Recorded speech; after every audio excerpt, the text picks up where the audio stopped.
Joining me now, best-selling author of The Killing series, the leader of BillO'Reilly.com, and former host of The O'Reilly Factor, Bill O'Reilly.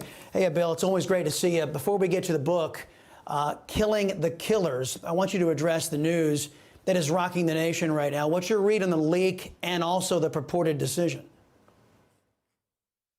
Well, look, I predicted a long time ago that the Supreme Court would send the abortion situation back to the states. And that's essentially what this is. I was surprised in Alito's draft that he wants to do away with Roe v. Wade entirely. I don't know whether that's necessary to get the situation under control in a public health situation. Too many situations there. But basically, my question to the pro-abortion people is what happened to the science? The science that we were supposed to obey and the COVID and all of that. What happened to that? When medical science now says there's a fetal heartbeat at 5 weeks, the fetus can feel pain at 12 weeks. Are we supposed to ignore all that now? Is that what you're saying, that the unborn child has no human rights at all, even though it can feel pain and obviously is a human being with a heartbeat, right? That's the science, right? So I think if you concentrate on that part of the debate, you take a lot of the hyperbole and propaganda out of it and get it down to essentially, if Americans believe that the unborn have no rights whatsoever and can be executed at any time for any reason, then let's say that. Let's say we are a barbaric nation when it comes to abortion, and this is what we want. Because right now it's being couched in all kinds of propaganda, reproductive rights, assault on women, all of this, when it's not really about that at all. It's about making a decision to terminate the life of the unborn. Right. And of course, it all boils down to politics for the other side, for the left wing. Look, I want to get to the book, and thank you for the copy, by the way. I haven't been able to get all the way through it, but some things caught my eye. This is toward the beginning, and I wanted to just read an excerpt from it and get you to comment on this. This is a part of history that I've been fascinated with because there wasn't a lot of detail at the time. The killing of Osama Bin Laden and what happened to his body. In strict accordance with Islamic law, Bin Laden is buried within 24 hours of his death. He is washed and shrouded in a white cloth. There is no coffin. U.S. Navy sailor of the Muslim faith witnesses the cleaning and wrapping of the body. And so it was that Osama Bin Laden, wrapped tightly in that cloth, placed inside a body bag with 300 pounds of iron chains, and then dumped over the side of the USS Carl Vinson. And there was even a report that you included in here about notches in the body bag to allow the sea creatures to get to the body and do their work.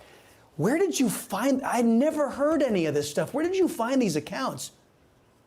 The whole book is like that because we were able to talk to every national security advisor from the Bush administration, Bush the Younger, up until the end of the Trump administration.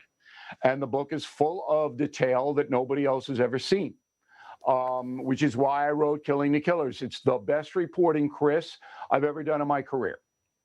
And after you read the book, and every American I hope will, it's number 4 right now on Amazon to rocket. You will understand the evil of the terrorists and how the United States is hunting them down right now and assassinating them. And that's what's happening. And Americans don't know about it because there's no reporting on it until this book. Yeah, you and Dugard, you guys always do a fantastic job on the research. And there was one in Chapter 5 talking about how Geraldo Rivera's child was directly caught in the whole war on terror. I'll leave that for the folks to go and read. But just really quickly comment on this because I was struck by your focus on how the U.S. military was able to tackle these bad actors. And now we've got General White Rage Milley. We've got Lloyd Austin. You've got the Biden administration that seems to be defanging our military. How concerned are you that our military is going to lose its edge in this administration? Well, look, the Biden administration is a disaster, and, you know, common sense people know that. But this is a war being waged by professionals not by the Pentagon. This is a war being waged by the Central Intelligence Agency and the National Security Agency. We have the best weaponry in the world. You know, Putin's threatening nukes and all this, and a lot of Americans are very spooked by that. When you see the weapons that we actually have, and I write about them extensively in Killing the Killers, Putin knows we have them. We could wipe Putin out in 2 hours. He'd be wiped off the planet.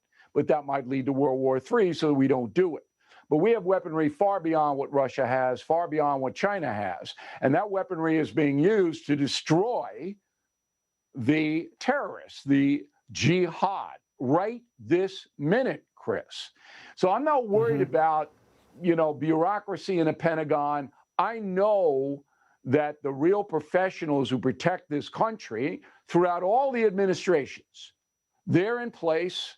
And if they get a target in the jihad, bang, it's going to be that fast. Yep. The execution of Soleimani, one of the strongest parts of Killing the Killers, it is an amazing track down, and we go minute by minute to how Soleimani got it. I love the layout too, Bill, of the book. It's kind of like you're reading a military update. It is fascinating. Can't wait to finish. Bill O'Reilly, always a pleasure talking with you, sir. Come back soon.